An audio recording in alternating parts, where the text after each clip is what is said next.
지난 8월 16일 국회는 특수활동비 폐지에 관한 기자회견 이후 정보공개 청구에 대한 공개 여부, 국회 소관 법인 보조금 및 정책 연구 용역 관리 강화 등 예산 집행 전반에 대한 심도 있는 논의를 거쳐 혁신적인 제도 개선 방안을 마련했습니다. 또한 지난 9월 의장 직속 국회혁신자문위원회가 출범하여 3개월간 상설소위원회 설치 의무화 및 국고보조금 제도 개선 등 제반 사항에 대하여 심층적인 논의를 한 바 있습니다. 특수활동비 정보 공개 등 국회 예산 혁신에 관한 내용을 제가 먼저 말씀드리고 자문위원회에서 논의한 사항에 대해서는 신지연 국회 혁신자문위원장께서 상세하게 발표하겠습니다. 첫째, 정보 공개 등 국회 제도 혁신에 관한 사항입니다. 지난 11월 9일 국회는 2심이 진행 중이던 특활비 등 정보 공개 청구 소송의 항소를 취하였습니다. 이는 예산 집행의 투명성 강화와 국민 알 권리 등을 반영한 결정으로서 일정 준비 기간을 거쳐 연내에 집행 내역을 공개할 예정입니다. 또한 예산 집행 상세 내역 등 국회가 생산 보유하고 있는 정보의 공개에 관한 혁신적인 개선 방안을 마련하여 내년 상반기쯤 실시하겠습니다. 둘째, 국회 업무 추진 및 집행 내역을 내년 1월부터 상세히 공개하겠습니다. 현재 기관장에 대해서만 실시하고 있는 집행 내역 사전 공표를 내년 1월부터는 각 위원회 수석 전문위원과 소속 기관 실국장까지로 대폭 확대해 나가겠습니다. 셋째, 정책 연구 용역 관리를 강화하겠습니다. 국회 소관 법인에게 위탁하여 집행하던 정책 연구 용역은 전면 폐지하고 관련 예산 5억 2,200만 원을 내년 예산안에서 전액 삭감하였습니다. 또한 국회 정책 연구 용역의 투명성 강화를 위해 외부위원이 과반수를 넘는 총괄 심의 기구를 설치하여 국회에서 꼭 필요한 예산만 집행할 수 있도록 하겠습니다. 넷째, 국회 소관 법인 보조금을 대폭 축소해 나가겠습니다. 혁신자문위는 법인별 보조금의 필요성들을 상세하게 검토하였고 전체 규모의 50% 이상을 삭감하도록 권고했고 운영위원회에서는 혁신안에 30%를 반영하여 의결하였습니다. 전체 보조금 48억 원의 16%인 7억 6천만 원이 운영위원회에서 삭감됐습니다. 앞으로 국회는 국민 눈높이에 맞게 선제적인 정보 공개를 확대하고 예산 절감을 위한 끊임없는 노력을 기울여서 국민의 세금을 한 푼이라도 아끼는 데 앞장서 나가겠습니다. 이상으로 발표를 마치고 그 밖에 자문위에서 논의한 사항은 심지연 국회 혁신자문위원장께서 발표하겠습니다.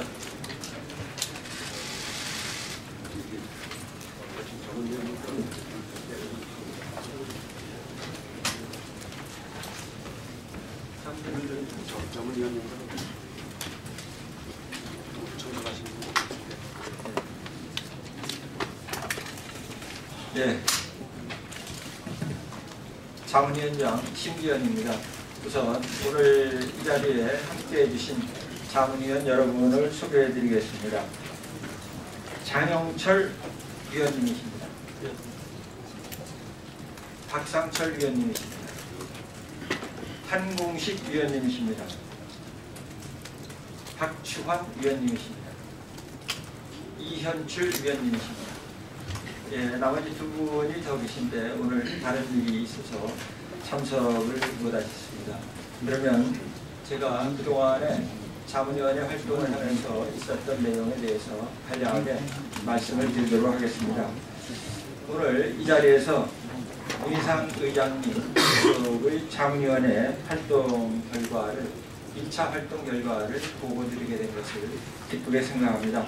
저희 국회 혁신자문위원회는 지난 9월 12일 출발한 이래 총 10차례의 전체 회의와 2차례의 소위원회 회의를 거쳐서 국회 제도, 예산, 인사 및 조직 등 국회 운영과 관련한 다양한 분야의 혁신 방안에 대하여 심도 있게 논의하였습니다. 그동안 저희 자문위원회가 논의했던 내용에 대해서 간략하게 말씀드리도록 하겠습니다. 저희 자문위원회는 우리 국회가 국민의 사랑과 존경을 받는 국회로 거듭나기 위해서는 혁신적 변화가 필요하다는 점에 주목하였습니다. 특히 문희상 의장님이 말씀하신 대로 소통을 통한 협치국회, 일 잘하는 실력국회, 미래를 대비하는 미래 국회의 비전을 실현하는 데 초점을 두었습니다. 그리고 이러한 비전을 실현하기 위해서 입법 및 정책 역량의 강화와 함께 행정부에 대한 견제 및 감독 역량을 강화하는 방안들을 고민하였습니다. 우선 제도 분야 개선 방안으로는 상임위원회 상설소위원회 의무화 및 정례화를 위한 국회법 개정을 제안하였고, 의회 외교를 체계화하고 활성화하기 위해서 의원외교 활동 자문위원회 설치를 통하여 국외 출장과 성과 점검 및 평가 기준을 마련할 것을 권고하였습니다. 의원외교 협의회 활성화 및 주재관의 전문성 확보 등을 통하여 의회 외교의 기획 및 정책 능력을 강화하는 방안도 제안하였습니다. 또한 중요한 입법 사항이나 안건에 대하여 입법 영향 분석을 제도화하고 청원 제도의 중심에 있는 국회가 온라인 입법 청원 제도를 도입할 것을 권고하였습니다. 그동안 부당하거나 편의적으로 운영되었던 국회 운영의 투명한 공개를 위하여 정보 공개 제도를 혁신적으로 개선할 것을 제안하였습니다. 이를 위해 국회 운영 관련 사업, 예산, 평가 등에 관한 정보를 투명하게 공개하는 가칭 국회 백서의 발간을 권고하였습니다. 저희 자문위원회는 예산 분야에 대하여 투명성을 담보하는 방안들도 고민하였습니다. 국회의원 입법 및 정책 개발비와 의원 연구단체 용역비에 대한 검증이 가능하도록 투명한 정보 공개 체제를 갖추고 용역 결과물의 검증 결과를 별도로 공개하도록 권고하였습니다. 기관의 특성과 용도에 맞지 않은 부적절한 위탁 용역 제도를 모두 폐지하고 국회 내의 용역 관리의 총괄기구를 신설할 것도 제안하였습니다. 국회 법인 보조금의 경우 예산 편성 및 회계 처리 기준을 신설하고 인건비 등 보조금 용도에 맞지 않는 예산을 2020년까지 전액 삭감할 것을 권고하였고, 내년도 법인 보조금 예산도 검토하며 인건비와 경상비를 대폭 삭감할 것을 제안하였습니다. 그 내용은 아마 여러분들이 갖고 계시는 자료집에 나와 있습니다. 한편 국회혁신자문위원회가 역점을 두었던 또 다른 사항은 국회의 입법 역량 강화를 위한 조직과 제도의 정비입니다. 오늘날 행정부가 비대해지고 복잡해짐에 따라서 국회는 더욱더 전문성과 식견을 갖출 필요가 있고, 이런 의미에서 국회 사무처, 국회도서관, 국회 예산정책처, 국회 입법조사처의 입법 지원 역량의 강화가 반드시 필요합니다. 입법 지원을 위한 국회 공무원의 인력 보강과 파견제도 관리 매뉴얼의 신설이라든지 연구직 공무원의 보직 임용 기회 부여 및 연구관 채용 절차의 정비와 채용 비율 확대 등을 통해서 국회 구성원이 전문성과 객관성, 중립성을 갖추도록 제안하였습니다. 이 제안의 기본 의도는 입법 지원 역량과 지원 기능의 강화를 통해서 국회가 행정부를 효율적으로 견제하고 감독할 수 있도록 하는 것입니다.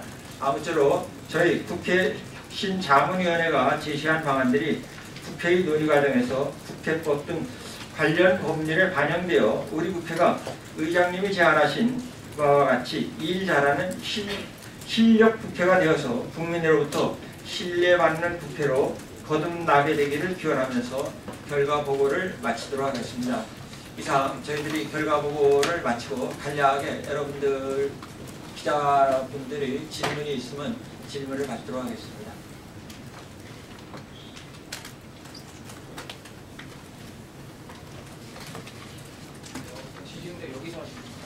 여기서 하겠습니다.